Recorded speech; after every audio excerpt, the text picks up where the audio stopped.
سابقہ دور حکومت میں کروڑوں روپے کی لاگت سے بننے والا کارڈیالوجی وارڈ کا منصوبہ کئی برس گزرنے کے بعد بھی مکمل نہ ہو سکا۔ کارڈیالوجی وارڈ نہ ہونے کے باعث ہر ماہ سینکڑوں افراد جان بحق ہو جاتے ہیں۔ آرے والا سمیت و دیگر علاقوں کی عوام کو اس کارڈیالوجی وارڈ ہونے کے باعث بڑی سہولتیں میسر ہونی تھی۔ وارڈ ہونے کے باعث دل کے مریضوں کو ساہیوال، لاہور، ملتان ریفر کیا جاتا ہے۔ آرے والا میں کارڈیالوجی وارڈ کا منصوبہ کئی سالوں سے زیر تعمیر ہے۔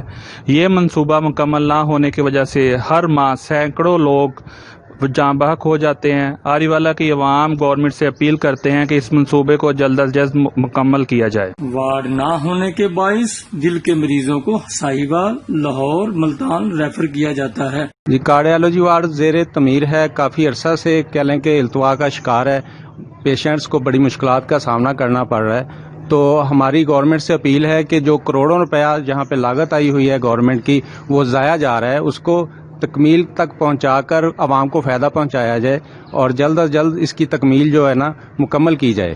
کارڈیالوجی وارڈ کا منصوبہ فنڈ نہ ہونے کے باعث کٹائی میں پڑتا نظر آ رہا ہے۔ آرے والا شہریوں نے وزیر اعلیٰ پنجاب سے مطالبہ کیا کہ اس کارڈیالوجی وارڈ کو مکمل کیا جائے تاکہ دل کے مریضوں کو دوسرے شہروں میں جانے کی بجائے آرے والا کے اسپتال میں مریضوں کو سہولتیں فراہم ہو سکیں۔